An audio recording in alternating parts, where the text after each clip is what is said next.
So thanks. Good morning, everyone here in North America, Central America, South America, and good afternoon to our friends in Europe, and good evening to those who are joining us from Asia Pacific. I believe Madison told me we had about 150, a little over 150 registrants to this event, so continues to grow. I want to thank you all for your time and bearing with us through the technical issues this morning. You saw the agenda. We are now at the 9:45 mark, so I'm going to try to keep this brief.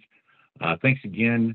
My contact information, many of you are familiar with me, have worked with me in the past, but if you do not have my contact information, here it is. Please don't hesitate to get in touch with us and me directly. Just to go ahead and cover kind of along the same lines as we did last year virtually, these virtual events, I know they are becoming the norm. We attended several virtual events over the past year. As many of you know, we're business partners and technology partners with Esri. So we attended the Federal User Conference and their Global User Conference I believe it was last month. We had some good interaction during the Esri User Conference and have been able to offer up some evaluation versions of our software through the month of August, fully functional. If anyone is interested in getting their hands on a fully functional evaluation version of any of our products, please don't hesitate and get in touch with me. We're happy to help and get on the phone or Zoom with you and go through some training sessions to get you up to speed. There were several USGIF sponsored events over the course of the year, just because I believe that Rhonda Schrank, who is running point on most of those, is trying to have one of those USGIF sponsored type events on a monthly basis. So we try to stay involved and keep our fingers on the pulse of the industry and how directions are going. The good news is that the GeoInt Symposium is supposed to be in person this year. So if you are in the GeoInt community, I know we have several people on the line that are not necessarily familiar with GeoInt or geospatial intelligence, but it's everything that we do. If it's the Forest Service or if it's a range program or a transportation organization, everything that we do is actually GeoInt, and it's a fantastic event to get together with colleagues and like-minded folks to discuss challenges. They have great sessions throughout this event that's taking place in St. Louis the 5th through the 8th of October, and followed up shortly by the 2022 event for the GeoInt Symposium, and that's going to be in Denver on the 24th through the 27th of April. We also participated in an engineering working group at GeoWeek last year in November. It was centered more so around the GIS Day out at Fort Leonard Wood. That wasn't in person last November. It's strange, obviously, walking around, everyone's masked up, but all of the safety protocols were adhered to, and I don't think there were any incidents at all. Another thing to note is that virtual events or virtual training and education are always available from us on demand. So if anyone has any training requirements, we have a lot of new technology that I'm going to get to in just a minute. So if you have any interest in gaining some training or education around our GeoPDF line of products, please get in touch directly and we can make sure we facilitate those training sessions for you and your team ad hoc. Right. So now the great stuff here. Last year, we announced that we were going to be releasing GeoPDF Publisher for ArcGIS Pro. Well, that took place in October of last year. We've made several enhancements. It's a fantastic tool. I'm going to show you just a little bit of that today, just kind of what the environment looks like. Many people have already started making the transition Some of the people on the line here have actually started making the transition and picked up a few licenses of that publisher for ArcGIS Pro. We've had pretty good feedback on that to this point. It is not a apples to apples to our desktop version of GeoPDF Publisher, but there are several capabilities that we have rolled in there. Many man years in the creation of this product.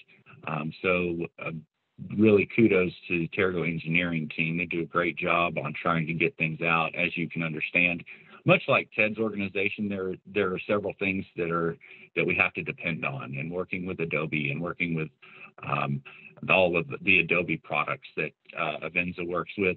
Likewise, we have to work with those same Adobe products, but also we have to work with the Esri suite of products and our other business partners, BAE Systems, and their GXP product.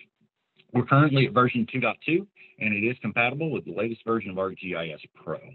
So again, if you'd like to get your hands on an evaluation version of that, please let me know. Reach out to us directly, either info@terragotech.com or just me directly, slee@terragotech.com.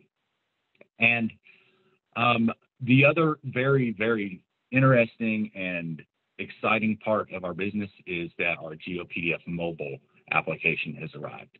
And what this is essentially is a GeoPDF toolbar for your iPhone or iPad or your Android device.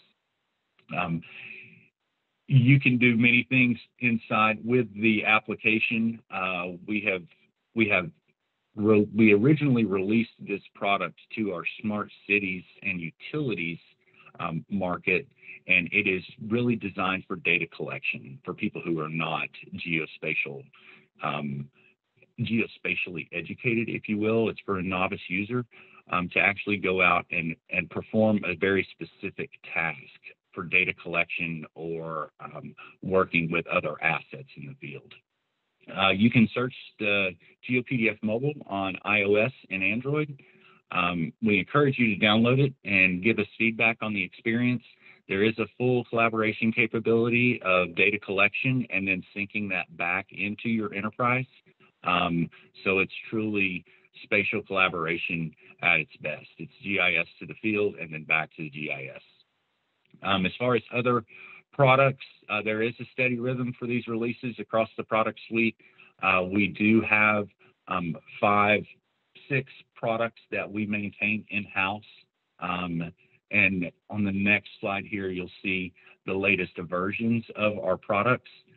Publisher for ArcGIS, Publisher for Pro, our Composer for Adobe Acrobat, the toolbar that goes into the free Adobe Reader, and our GeoPDF mobile application.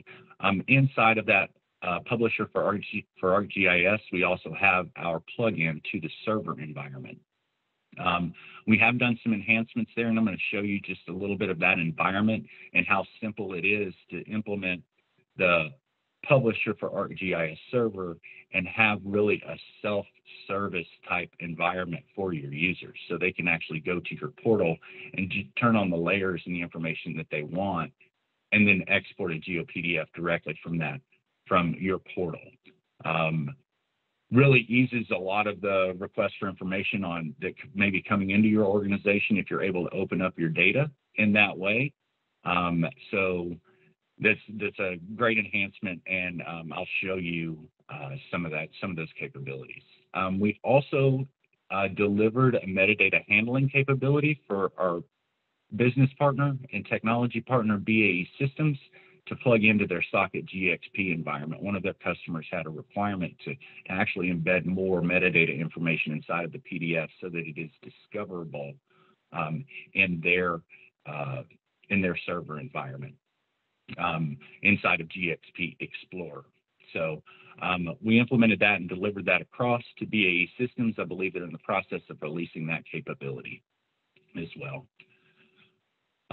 I did want to I talked about the GeoPDF mobile capability, but I think it's very interesting to bring up some information on our smart cities and utilities side of the business. What we do in this environment is we create these customized applications to deploy IoT assets to the field. What we've really been focusing on at the very beginning was the smart streetlights, to be able to inventory and distribute and commission and maintain all of these smart streetlights across large infrastructure. It's been extremely successful. Extremely successful, as you see in that second bullet. We have the 5 largest utilities in the United States as under contract, so, and over 3 million IoT devices. But it's been so successful that they've asked us to start expanding and looking into other applications like traffic signals, air quality indicators, power lines. So this is really transforming the way that organizations are deploying smart IoT assets and saving a tremendous amount of money by reducing truck rolls and the commissioning process and understanding where outages are, controlling those IoT assets directly from your tablet or your phone. So again, we have we've termed this IoT operations or IoT ops, and we currently have over 3 million devices under management. And again, it's growing in speed, increasingly in speed. So and in size. So millions more are planned for deployment over the next year or two. Let's see. Just another thing I want to encourage you all to do is to follow us on social media. All of our latest releases, where we're going to be located, on LinkedIn, Twitter, and YouTube. We are hiring, still hiring system engineers, JavaScript developers, project managers. So that's some good information if you know anyone looking for employment. What I would like to do now is give you just a quick demo or give you an idea of what our plugin to the ArcGIS Pro environment looks like. So you'll see here, I'm going to work with a couple of data sets, both in the server environment and in ArcGIS Pro, of the Washington, D.C. area. All this is open source, unclassified information, so you'll see that the imagery is not necessarily the greatest in the world, but it is available, all of the content that you have available. Again, I said there were multiple man years involved in getting this application up and running. We are working currently to have the GeoPDF publisher for ArcGIS Pro available in the Esri marketplace, so you'll be able to download directly from there. They do some unique things when it comes to adding applications to the marketplace, so we're working to conform with those requirements themselves. But you'll notice from the top ribbon here, there is a TerraGo option. And there are several capabilities that are already inside of the desktop version.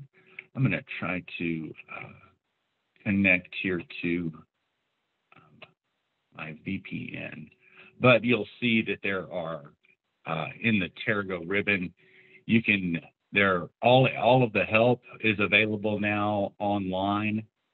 We can make that help available to you as PDF as needed.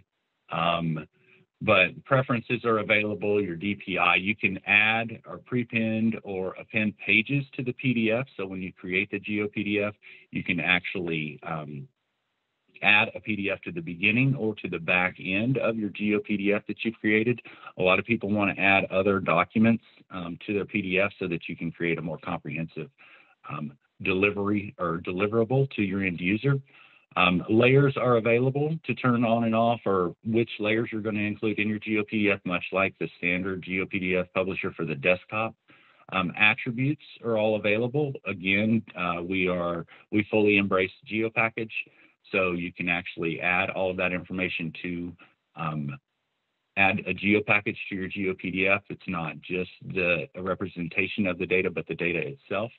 As far as hyperlinks and attachments, Esri has embraced another technology called pop-ups, and so we too have embraced that as well. And again, happy to go into more detail with a fully functional piece of train or a fully functioning evaluation, and help you with some training as well if necessary. The next thing I wanted to show you was the server environment, the publisher for ArcGIS server. Again, we have another data set here around the Metro DC area. I'm going to zoom in and just show you how easy it is with the implementation of the publisher for ArcGIS server to actually go through and have a user just create their own product. I'm going to zoom into a pretty small area here so that users, you can see, you can turn information on and off in the layers. If I wanted to turn off the geo names, points of interest, I just have buildings and geo names in the streets layer here.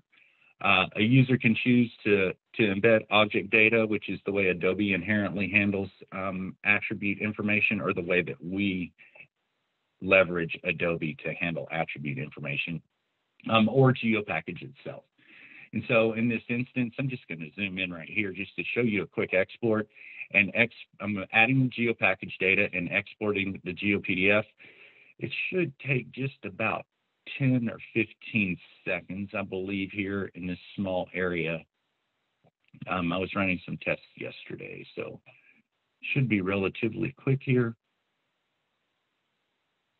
And then it's going to open up inside of my browser, but I'm going to go ahead and open it in Adobe.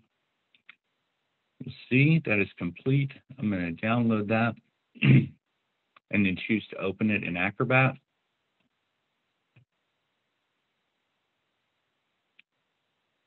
There it is in the web page, and then to open in Acrobat.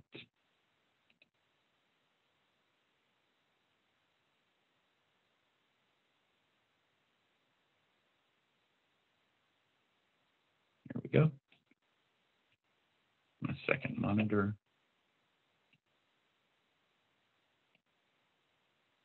And so now I have that GeoPDF here, and you notice it's all compatible with the GeoPDF toolbar. I have my coordinate readout again, and I can turn layers and other information on and off.